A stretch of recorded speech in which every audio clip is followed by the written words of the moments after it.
तो आदाब, नमस्कार, गुड इवनिंग, सत श्री अकाल। एक बार फिर आप तमाम लोगों का स्वागत है। तो पूरी फैमिली अच्छी होगी, अपना ख्याल रख रही होगा, सब आप अच्छे रहें, खुश रहें।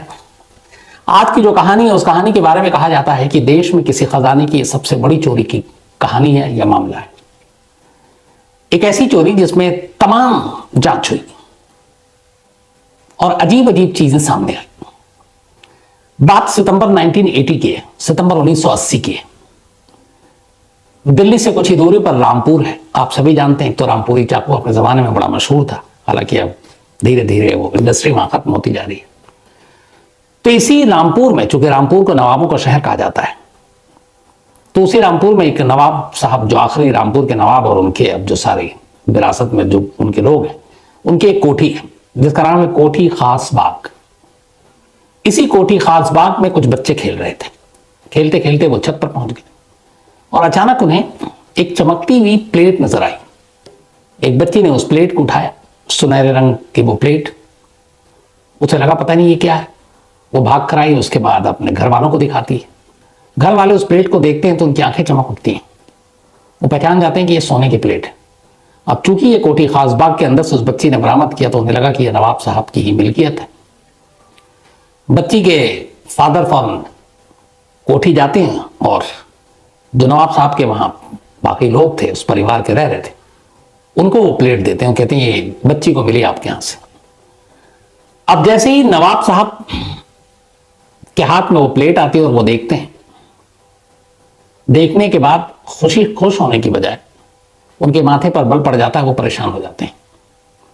दरअसल जो प्लेट उस बच्ची को उस कोठी के अंदर से मिला, वो सोने की प्लेट रामपुर के नवाब के अरबों रुपए के खजाने का एक हिस्सा था। एक ऐसा खजाना जो न मालूम कितने ही दरवाजों के अंदर, बड़े बड़े लॉकर के अंदर बरसों से रखा हुआ था। एक ऐसा खजाना जहां पे जो रखा हुआ था उसकी तिजोरी को खोलने के लिए सोचना पड़ता था। अनगिनत दरवाजे, हर दरवाजे पर एक ताला और हर ताले की चाबी अलग अलग बक्सों में, और उन बक्सों की चाबी अलग अलग, और सिर्फ 2 लोगों के पास इन सारी चाबियों की जानकारी। जो लोहे के बड़े बड़े दरवाजे हुआ करते थे, स्टील के, मतलब उसको तोड़ना काटना लगभग मुश्किल था। अब ऐसी जगह पर उस प्लेट का मिलना, नवाब साहब को लगा कि शायद उस खजाने में किसी ने सेंध मार दी। फौरन पुलिस में रिपोर्ट लिखाई गई। यूपी पुलिस उस वक्त सीआईडी ने इसके मामले की जांच की। जांच करने के बाद अब जो परिवार रसूख वाला था पॉलिटिक्स में भी, तो उन्होंने कहा कि नहीं, इस मामले की जांच जो है ढंग से शायद यूपी पुलिस नहीं कर पाएगी, तो सीबीआई को ये जांच सौंपी जानी चाहिए। नवाब साहब के परिवार के ज्यादातर लोग तो दिल्ली में रहा करते थे, तो सीबीआई को मामले की जांच सौंपी गई। अब वहां पे टीम पहुंची है देखने के लिए कि चोरी कैसे हुई खजाने की, उस तिजोरी को कैसे तोड़ा गया। लेकिन अब जहां पे तिजोरी थी उसके बाहर तमाम दरवाजे थे, उन दरवाजों पे ताला था, चाबी थी नहीं। पता चला कि चाबी दिल्ली में है। फिर चाबी लेकर वहां सीबीआई की टीम पहुंचती है, लोकल पुलिस भी है और नवाब साहब के खानदान के लोग भी। अब वहां जाकर दरवाजा खोला जाता है, जहां तक तिजोरी तक आप पहुंच सकते थे। अभी सिर्फ उन दरवाजों की बात हो रही है। एक के बाद एक करके कई दरवाजे खोले गए। दरवाजा खोलने के बाद जब आखिरी में जहां पे तिजोरी सारी रखी थी, बड़े बड़े लॉकरों में, मतलब एक एक लॉकर की जो साइज थी वो आप ऐसे अंदाजा लगाई कि 8 फीट लंबी और 4 फीट चौड़ाई। जो छोटे लॉकर थे उसकी जो लंबाई और चौड़ाई थी वो करीब 4 फीट लंबी और 3 फीट चौड़ी, तो 8-8 फीट, मतलब एक इंसान की लंबाई से भी बहुत ज्यादा। और वो सारी लॉक्ड, बंद, ताले, उसके दरवाजे ऐसे जिसको भेदा नहीं जा सकता। तो पुलिस अब चाबी खोलकर तमाम दरवाजों को वहां तक पहुंच गई जहां ये सारा खजाना रखा हुआ है, लेकिन उस खजाने को खोला नहीं जा सकता था। अब पुलिस देख रही कि कौन कौन से ऐसे खजाने और कहां पे है, तो उसने देखा कि नहीं, सब तो बंद है। तभी तफ्तीश के दौरान सीबीआई की नजर छत पर पड़ी। इसके बाद कुछ लोग ऊपर छत पर गए तो देखते हैं छत पे एक छोटा सा होल है और उससे एक रस्सी नीचे लटक रही है। अब पुलिस की टीम को लगा कि सीबीआई को कि यहीं से चोरी हुई है। इसके बाद तफ्तीश जारी रही। लेकिन फिर 1980 सितंबर की बात ही है। अब इसके बाद सारी तफ्तीश जारी रही, लेकिन उस होल को छत पर जो था उसको देखकर यह माना गया कि इसके रास्ते चोर अंदर नहीं आ सकता।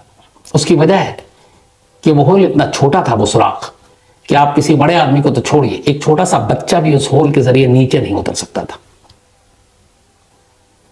तो पहली चीज तो ये कि इस होल के जरिए कोई अंदर नहीं आ सकता था, यहां पर सारी तिजोरियां रखी हुई। तो फिर इस होल का मतलब क्या? दूसरा, जो रस्सी लटकी हुई थी, जब उसकी फॉरेंसिक रिपोर्ट आई तो पता चला कि उस रस्सी को पकड़ने के लिए मतलब कुछ किया ही नहीं गया। उस रस्सी पे किसी के निशान नहीं थे, उंगलियों के उतरने चढ़ने का कोई निशान नहीं था। आमतौर पर रस्सी से आप जब उतरते चढ़ते हैं तो बहुत सारी चीजें बदल जाती हैं, लेकिन फॉरेंसिक रिपोर्ट में आई कि यह रस्सी बिल्कुल कोरी है, इसको ना कोई इसको पकड़कर उतरा है ना चढ़ा है। तो जो रस्सी लटकी है उसका इस्तेमाल हुआ नहीं। जो होल है ऊपर, उसमें से कोई इंसान क्या बच्चा दाखिल नहीं हो सकता।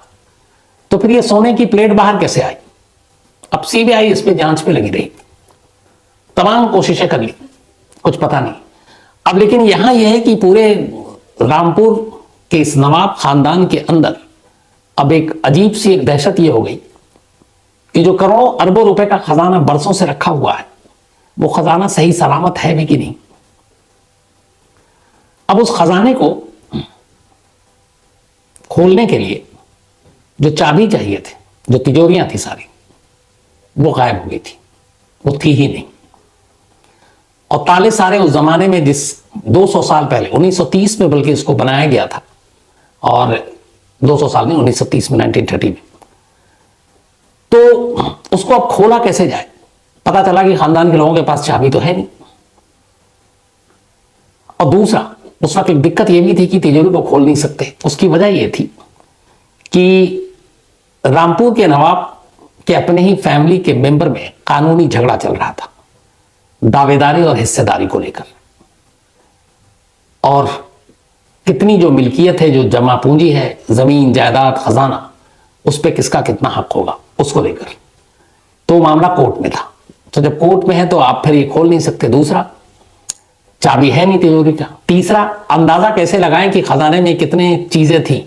तो जो लिस्ट बनाई गई थी एक जमाने में कि इस खजाने में क्या क्या चीजें हैं, वो लिस्ट गायब हो गई सरकारी दफ्तर से। तो हर कोई अंधेरे में कि क्या।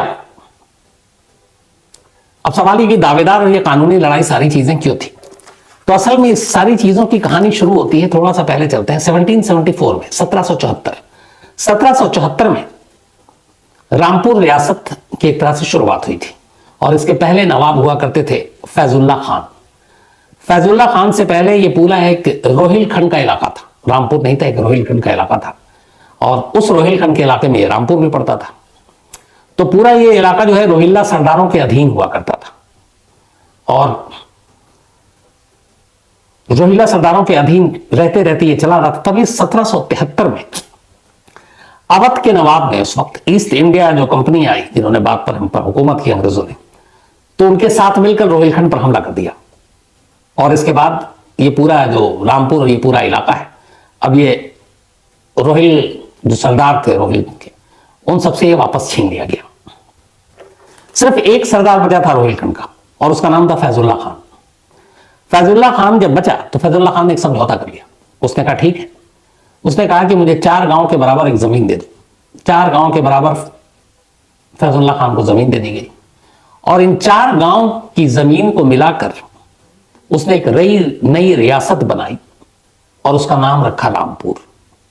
तो ये एक तरह से रोहिलखंड का ये सरदार था, लेकिन ये इकलौता था जिसने समझौता किया, और समझौते के एवज में सिर्फ 4 गांव के बराबर की जमीन मांगी, और उस जमीन पर अब एक नई रियासत बनी और उसका नाम रखा गया रामपुर। फैजुल्ला ने 20 साल तक रामपुर पर राज किया। फिर उसका 1947 आया, देश आजाद हुआ। जब देश आजाद हुआ तो पाकिस्तान रामपुर को अपने साथ मिलाना चाहता था, लेकिन उस वक्त जो थे नवाब, उन्होंने सीधा भारत से मिलने का फैसला किया। और इसी के साथ अब रामपुर भारत का हिस्सा हो गया। और फिर 1950 में जब यूपी बना तो ये यूपी के अधीन आ गया और यूपी का एक इलाका बन गया। तो ये तो रामपुर के बनने की पूरी कहानी थी। अब धीरे धीरे क्या हुआ कि जो रामपुर के नवाब खानदान से सब चले आ रहे थे, उसमें जो आखिरी थे नवाब रजा अली खान, रामपुर के नवाब, और जो नवाब रजा अली खान थे उन्होंने ही ये पूरी तिजोरी और ये सारी चीजें बनवाई थी 1930 में।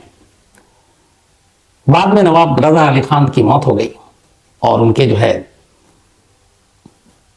3 बेटे थे, 6 बेटियां और 3 बीवियां।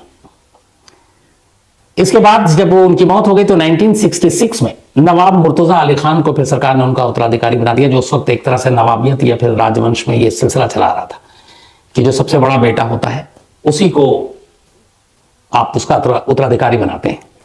तो नवाब रजा अली खान की मौत के बाद नवाब मुर्तजा अली खान को रामपुर का नवाब घोषित कर दिया गया 1966 में।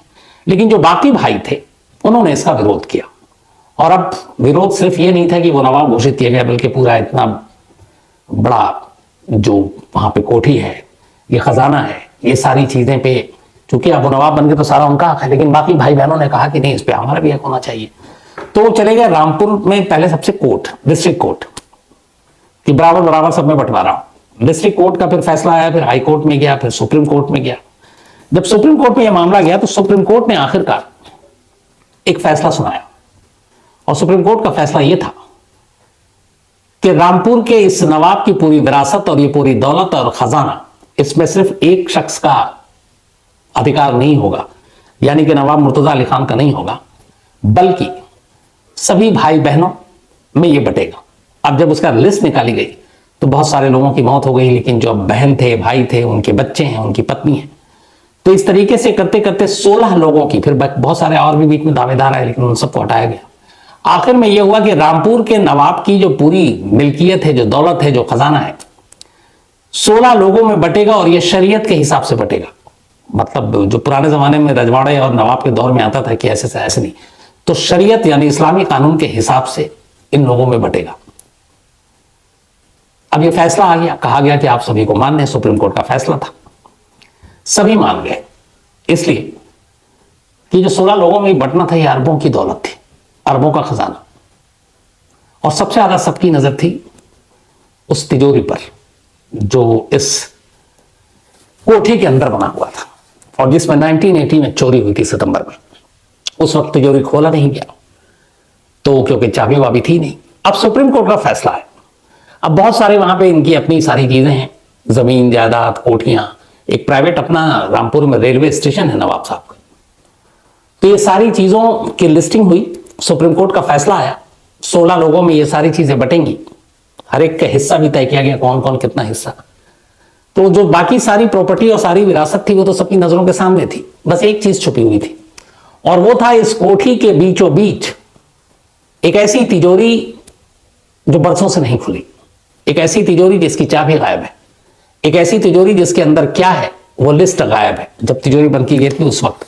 हालांकि इस लिस्ट को लेकर एक बार एक रिपोर्ट सामने आई थी, और उसमें यह था कि इस तिजोरी के अंदर क्या क्या था। एक माउंटबेटन जो अपने आखिरी वॉइस राय थे, उनकी एक डायरी से इस खजाने का ब्यौरा मिला था जो नवाब साहब के इस कोठी के अंदर था। उसमें यह था कि खजाने तक पहुंचने के लिए 6 दरवाजों से होकर गुजरना पड़ता था, और ये खुद उन्होंने देखा है वॉइस राय लास्ट। और इस वक्त उसकी सुरक्षा के लिए गोरखा पहरेदार रहा करते थे। हर दरवाजे की चाबी एक खुफिया बक्से में रहती थी, और उन बक्सों की चाबी भी अलग अलग लोगों के पास रहती थी। चाबियों के अलावा तिजोरी में दोहरे कॉम्बिनेशन वाले ताले लगे हुए थे, जिनका कोड सिर्फ नवाब साहब और उनके एक खास शख्स को पता था। माउंटबेटन की डायरी में लिखा है कि जब जवाहरात का बक्सा खोला गया, वो उनके सामने खोला गया, तो इतने सारे जवाहरात देखकर उन्होंने कहा कि मुझे ऐसा लगा जैसे मैं अरेबियन नाइट्स की कहानी को लाइव देख रहा हूं। इन जवाहरातों में दुनिया के सबसे महंगे हीरे में से एक एम्प्रेस ऑफ इंडिया भी था। इसके अलावा खजाने में कई हार थे, अंगूठे के नाखून के बराबर मोती लगे हुए थे उन हारों में, और खुले मोतियों की जो तादाद थी वहां से, जो सबसे बेशकीमती मोती 10,000 से ज्यादा थी। इसके अलावा पन्ना, रूबी, सोने के बने अलग अलग जवाहरात खजाने का हिस्सा थे। मतलब करीब इसका क्या मोल लगाया जाए ये भी अंदाजा नहीं था। तो ये सारी चीजें थी। अब ये हुआ कि सुप्रीम कोर्ट का फैसला आया, फैसले के बाद अब सबकी नजर थी इस तिजोरी पर। इसके बाद बाकायदा एक मजिस्ट्रेट की निगरानी में सीबीआई की टीम, रामपुर के प्रशासन की टीम ये पहुंचती है 2020 फरवरी का महीना कि इस तिजोरी को तोड़ा जाए, क्योंकि और कोई ऑप्शन है नहीं, चाबी तो है नहीं, और तिजोरी ऐसी बनी हुई है कि आसानी से टूटेगी नहीं। बाकायदा गैस कटर और क्या क्या, बल्कि यहां तक कि ब्लास्ट करके, लेकिन यह भी था कि नुकसान ना हो, खोलने की कोशिश की गई। पहली बार में पूरा अमला लग गया, पूरी ताकत झोंक दी, एक भी तिजोरी का दरवाजा नहीं खुला। सारे सरकारी अफसर परेशान। दूसरा अटेम्प्ट किया गया, दूसरे अटेम्प्ट में पूरी कोशिश कर ली तिजोरी का दरवाजा खोलने के लिए। और यहां बाकी जितने 16 लोगों के हिस्से में जो सुप्रीम कोर्ट ने फैसला सुनाया, वो धकधकी है दिल में कि अगर अंदर से पता नहीं क्या खजाना निकलेगा। बाहर के तो उन्हें पता है क्या कीमत है इस वक्त, क्या नहीं है, लेकिन अंदर क्या होगा। 2 अटेम्प्ट हो गया, टस से मस नहीं तिजोरी। तीसरी बार और ज्यादा बेहतरीन सारी मशीनें लगाई गई, नहीं खुला। 4, 5, 6 अटेम्प्ट हो गए, मतलब धुकधुकी बढ़ती जा रही है, तिजोरी खुल नहीं रहा। आखिरकार 7 मार्च 2020, 7 मार्च 2020 को कामयाबी मिलती है, तिजोरी के दरवाजे खोले जाते हैं। लेकिन जैसे ही पहली तिजोरी खुलती है, हर एक का दिल धक, तिजोरी खाली थी। लगा कि चलो दूसरी तिजोरी में है, दूसरी तिजोरी खोली गई, वो भी खाली। तीसरी तिजोरी खोली गई, वो भी खाली। चौथी तिजोरी खोली गई, वो भी खाली। उस पूरे खजाने के अंदर से जिसके लिए इतनी मशक्कत की गई, इतने दिनों से इंतजार हो रहा था, उस तिजोरी में से एक भी पैसे की कोई चीज नहीं मिली, सब खाली था। अब जब ये सच्चाई बाहर आई तो खानदान के लोग आपस में लड़ने लगे, एक दूसरे पर इल्जाम लगाने लगे। उन्होंने बताया कि जिनके पास चाबी थी उन्होंने ही चुपचाप निकाला, दूसरे ने कहा उसने निकाला है। फिर ये हुआ कि इन सारे खजानों को निकाल कर और भारत की सरहद से बाहर भेज दिया गया। बीच में कई लोगों ने, कुछ यूपी पुलिस ने 1-2 कुछ चोरों को पकड़ा जिनके पास से नवाब की रियासत के कुछ ऐसी चीजें मिली, तो कहा गया इन लोगों ने ही एटी में चोरी की थी, लेकिन बाकी का माल कहां। तो धीरे धीरे कई चोरों को पकड़कर दावा तो किया गया, लेकिन 1980 में आज 43 ईयर्स हो गए, 43 साल, आज भी रामपुर के नवाब के खजाने की चोरी का रहस्य एक रहस्य बना हुआ है।